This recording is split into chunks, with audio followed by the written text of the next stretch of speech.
اعوذ باللہ من الشیطان الرجیم بسم اللہ الرحمن الرحیم۔ اللہ کے بابرکت نام کے ساتھ شروع کرتا ہوں جو دلوں کے حال بہتر جانتا ہے۔ میری طرف سے دیکھتی آنکھوں سنتے کانوں سب کو السلام علیکم ورحمۃ اللہ وبرکاتہ۔ لاکھوں کروڑوں درود و سلام آقا دو عالم خاتم النبیین حضرت محمد مصطفیٰ صلی اللہ علیہ وآلہ وسلم پہ، آپ کی آل پاک پہ، صحابہ کرام پہ، اولیاء کرام پہ درود و سلام کے بعد میرا آج کا موضوع ہے پاکستان کو انتظامی طور پہ، لسانی نہیں انتظامی طور پہ کم از کم 30 صوبوں میں تقسیم کیا جا رہا ہے۔ یہ اچھا ہے یا برا ہے؟ اس کے نتائج بہتر ہوں گے یا غلط ہوں گے؟ اس کو انتظامی طور پہ تقسیم کیا جائے صوبوں کو یا لسانی طور پہ، اس پہ بھی تفصیل سے بات کروں گا، اور یہ ضرورت کیوں محسوس ہوئی اس پہ بھی بات کروں گا۔ سب سے پہلے آپ سب سے بس ایک اپیل ہے کہ دیکھیں، یہ میرے اکیلے کا چینل نہیں ہے، یہ آپ سب کا چینل ہے، یہ ہم سب کا چینل ہے، یہ پوری دنیا میں حق سچ دیکھنے اور سننے والوں کا چینل ہے۔ میری آپ سب سے بس ایک ہی اپیل ہے کہ دیکھیں، ویڈیو کو پوری دیکھا کریں، سکپ نہ کیا کریں، اور کوشش کیا کریں زیادہ سے زیادہ گروپوں میں شیئر کر دیا کریں۔ اور اس کے علاوہ ہمیشہ ان لوگوں کو سنا کریں جو آپ لوگوں کو اتنا سچ ہو تو اتنا ہی سچ بتائیں گے، جھوٹ شامل کر کے اتنا نہیں کرتے ہیں۔ ایسے لوگوں کو سنا کریں جو آپ لوگوں کو ملک کے خلاف نہیں کریں بلکہ ملک کے ساتھ جوڑیں، فوج کے ساتھ جوڑیں۔ آج اگر ہماری فوج مضبوط ہے تو ہم بھی مضبوط ہیں، اگر فوج کمزور ہوگی تو دیکھ لیں آپ اپنے سامنے کہ کیا اشر ہو رہا ہے ایران کا، کیا اشر ہو رہا ہے عراق کا، لیبیا کا، شام کا۔ اسی طرح تمام عرب ممالک اپنے ہی جاہل عوام کے ہاتھوں بے بس ہو کے بیٹھے ہوئے، ورنہ لیبیا کی اتنی مضبوط فوج تھی، اگر عوام غداری نہ کرتی تو وہ کبھی بھی نہ ٹوٹتا۔ اسی طرح یہ تیل کی جنگ ہے بھائی، اس میں تو طاقتور ہی زندہ رہے گا، کمزور مٹ جائے گا۔ میں آپ لوگوں کو حقیقت بتا رہا ہوں۔ تو ہمیشہ کوشش کیا کریں کہ ان لوگوں کو سنا کریں جو آپ لوگوں کو ملک کے ساتھ جوڑیں، وفاق کو مضبوط کریں، اور اپنے آئین پاکستان کے تحت رہیں اور اس کے پابند رہیں، اور اپنی افواج پاکستان کے ساتھ کندھے کے ساتھ کندھا ملا کے کھڑے رہیں، تب جا کے ہم بچے رہیں گے۔ ورنہ ہمارا اشر بھی انہی جیسا ہوگا جیسے یہ اب جب دل کرتا ہے شام پہ حملہ کر دیتا ہے اسرائیل۔ چھوٹا سا ملک ہے یہ، کتنا پاکستان کے اسلام آباد جتنا ملک ہے ٹوٹل اسرائیل، اس کی آبادی اتنی ہی ہے جتنی اسلام آباد کی ہے، اس کا رقبہ اتنا ہی ہے جتنا اسلام آباد کا ہے، اور وہ بھی اس کا اپنا ذاتی نہیں ہے، فلسطینیوں کا رقبہ ہے۔ تو صرف کیا ہے کہ اسرائیل کی فوج مضبوط ہے، وہ ملک مضبوط ہے، اس کے اندر غدار کوئی نہیں ہے۔ آپ کو پورے اسرائیل میں ایک بھی جاسوس نہیں ملے گا، ایک بھی ایجنٹ نہیں ملے گا، سب کے سب اسرائیل کے وفادار ملیں گے۔ ایسے ہی ہم مسلمانوں میں کیوں نہیں ہو سکتا ہے؟ ہو سکتا ہے۔ غدار کسی کو بھی دیکھے، چاہے وہ آپ کا بیٹا ہے، چاہے وہ آپ کا باپ ہے، چاہے وہ آپ کا بھائی ہے، چاہے وہ بھتیجا ہے، بھانجا ہے، جو بھی ہے نا، اس غدار کو فوراً گورنمنٹ آف پاکستان کے سپرد کریں، اور آپ کا نام بھی نہیں آئے گا اس میں۔ 15 پہ ایک کال کر دیں، وہ آگے پھر گورنمنٹ خود ہی سنبھال لے گی اس کو۔ اور جہاں کہیں بھی کسی افغانی کو دیکھیں، شہری افغانی کو، کہ وہ پاکستانی پاسپورٹ میں پاکستانی لبادے میں چھپا ہوا ہے، اس کی بھی اطلاع فوراً متعلقہ اداروں کو دیں۔ تو اب آپ آ جائیں جناب اصل موضوع کی طرف، کہ دیکھیں جب پاکستان بنا تو انڈیا اور پاکستان اکٹھے ہی وجود میں آئے۔ تو اس وقت پاکستان کے 14 صوبے تھے اور انڈیا کے 13 تھے، کیونکہ پاکستان دو تھے، ایک مشرقی پاکستان تھا، ایک مغربی پاکستان۔ اس کے بعد انڈیا کے اس وقت تقریباً میرا خیال ہے 36 کے قریب صوبے ہیں، اور پاکستان کے 4 ہی ہیں، اور آبادی کا اتنا لوڈ۔ اچھا ہاں، آسان طریقے سے میں آپ لوگوں کو سمجھاتا ہوں۔ ایک گھر ہے، اس کے اندر ایک بندے کے 4 بیٹے ہیں۔ اب وہ چاروں تو گھر کے اندر محفوظ طریقے سے گزارا کر لیں گے، جب ان کی بیویاں آ جائیں گی 4 تو ہو گئے 8۔ اب ہر ایک کے 4 بچے کر لیں تو اب گھر کے اندر ان کا رہنا ناممکن ہو جائے گا۔ پھر دادا کیا کرے گا یا ان کے والد کیا کریں گے؟ وہ خود بخود ہی الگ گھر لے لیں گے، الگ جگہ پہ شفٹ ہو جائیں گے۔ یہی حال ہمارے صوبوں کا بھی ہوا ہے۔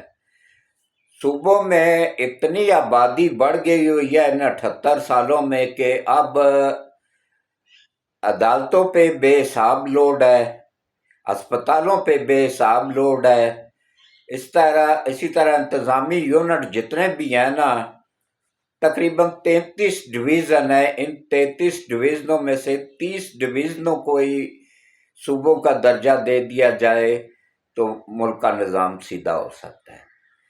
تو اب کیا کیا جا رہا ہے؟ یہ حافظ صاحب اگر کرنے میں کامیاب ہو گئے اور شہباز شریف، تو ان کی بہت بڑی کامیابی ہوگی، یقین جانیے یہ ملک کے اوپر ان کا بہت بڑا احسان ہوگا۔ منصوبہ یہ ہے کہ پنجاب کو 10 صوبوں میں تقسیم کر دیا جائے، تاکہ ہر ایک پہ تھوڑی تھوڑی آبادی آئے گی، پولیس بہتر کنٹرول کر سکے گی، بہتر ان کو علاج مل سکے گا، بہتر سکول مل سکیں گے، اور چھوٹے صوبوں کا گلہ بھی دور ہو جائے گا کہ ہم تو کوئی قومی اسمبلی میں اپنی قرارداد بھی منظور نہیں کروا سکتے۔ تو اس لیے ان کا بھی گلہ دور ہو جائے گا، وفاق مضبوط ہوگا، اور وفاق کے تحت بھی کچھ ادارے چلے جائیں گے۔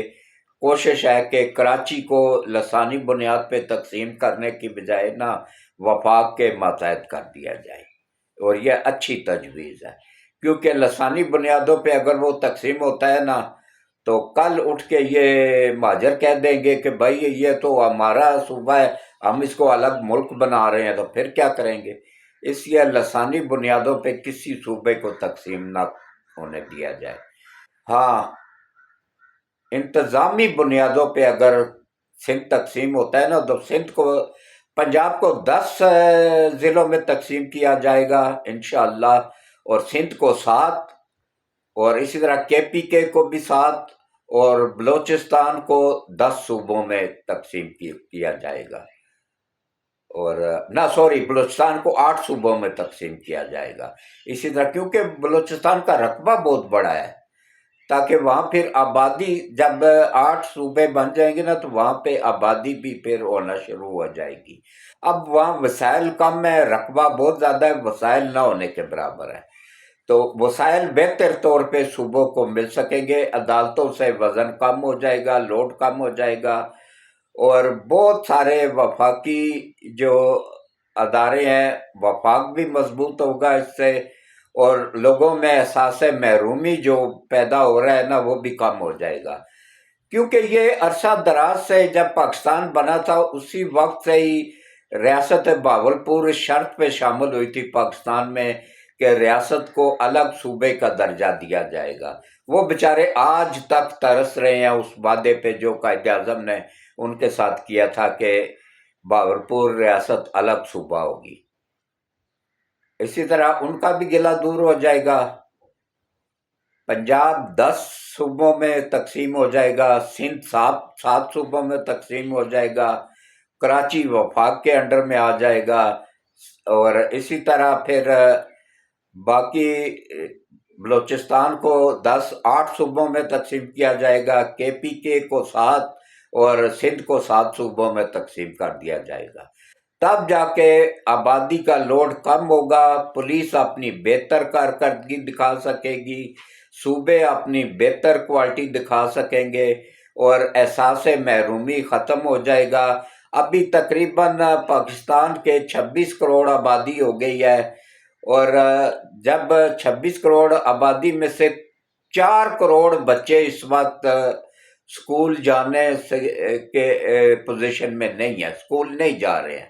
جب 4 کروڑ بچے سکول نہیں جائیں گے تو انہوں نے آگے اس ملک میں کیا کرنا ہے؟ چوریاں کرنی ہے، ڈاکے مارنے ہیں۔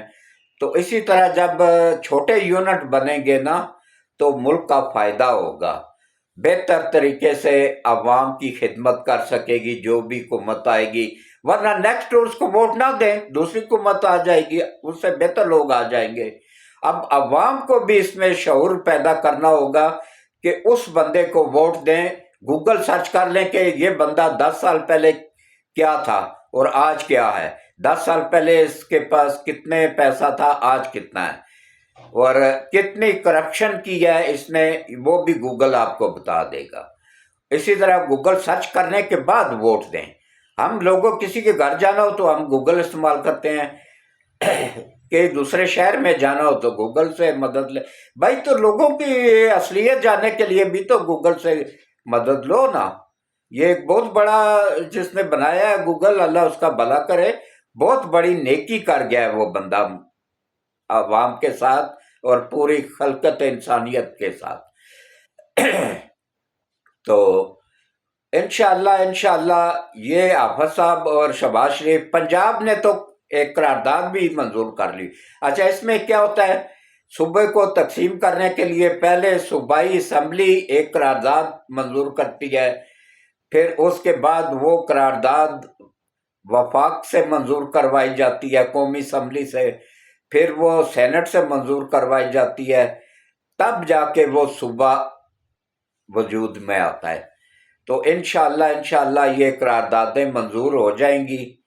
اس میں حافظ صاحب کا بہت بڑا کردار ہوگا، اللہ ان کو لمبی صحت والی زندگی دے۔ جتنا وہ ملک کے خلاف ملک کے حق میں سوچ رہے ہیں نا، اتنا اگر پہلے ان میں سے کسی آرمی آفیسروں میں سے، آرمی کے چیف کے کوئی سوچ لیتا، ایوب خان کے پاس جتنے اختیارات تھے، مشرف کے پاس جتنے اختیارات تھے، وہ بہت کچھ کر سکتے تھے ملک کے لیے، لیکن وہ غدار تھے پاکستان کے۔ آج ایوب خان کو جو ملک کا وفادار کہتے ہیں نا، وہ سب سے بڑے غدار وہ ہیں۔ ایوب خان نے 3 پاکستان کے دریا انڈیا کو فروخت کیے ہوئے ہیں۔ اسی طرح مشرف، اس نے عالمی طاقتوں کے کہنے پہ وہ اشر کیا ہوا تھا اس ملک کا کہ اللہ اس کو جہنم میں بھی، وہ جو حافظ قرآن بچیاں شہید کروائیں، ڈاکٹر عافیہ کو بیچا، یہ کس نے کیا تھا؟ یہ مشرف کا ہی کیا درا ہے۔ آج اگر ڈاکٹر عافیہ ہماری قوم کی بیٹی اگر امریکہ میں قید ہے، اس کے لیے کوئی بھی آواز نہیں اٹھا رہا ہے۔ کتنے امریکہ کے دورے ہوئے ہیں، کتنے لوگوں کے، کسی ایک نے بھی آواز نہیں اٹھائی ہے۔ میری حافظ سید آصف منیر صاحب سے اپیل ہے کہ خدا را جہاں بہت سارے اچھے کام آپ نے کیے ہیں، یہ ایک اچھا کام آپ کر دیں کہ ڈاکٹر عافیہ کو اگر امریکہ سے آپ رہائی دلانے میں کامیاب ہو گئے نا، تو یقین جانیے پاکستان کے عوام کے دلوں میں آپ کا درجہ پہلے بھی بہت بلند ہے اور مزید انشاءاللہ بلند ہو جائے گا۔ اور انشاءاللہ نہ صرف آپ کامیاب ہوں گے صوبے بنانے میں، بلکہ انتظامی طور پہ، لسانی طور پہ کوئی نہیں بننا چاہیے، سب کے سب انتظامی طور پہ بننے چاہیے۔ اور انتظامی طور پہ جب چھوٹے صوبے بن جائیں گے تو ان کے چھوٹے مثال کے طور پہ ایک گھر میں اگر 3 بندے ہیں اور ایک گھر میں 10 بندے ہیں، 3 والا تو پرسکون زندگی گزار رہا ہوگا، اور جو 10 والا ہے نا، ان کے آئے دن جھگڑے رہتے ہیں، گھر کے اندر جھگڑے رہتے ہیں، ان کے مسائل ہی ختم نہیں ہوتے، ان میں ٹینشنیں ہی ختم نہیں ہوتی، ان کی پریشانیاں ہی ختم نہیں ہوتی ہیں۔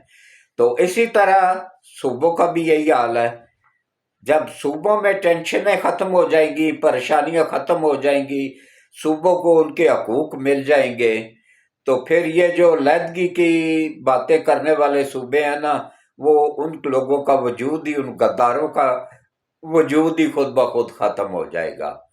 اور باقی جو ہے نا،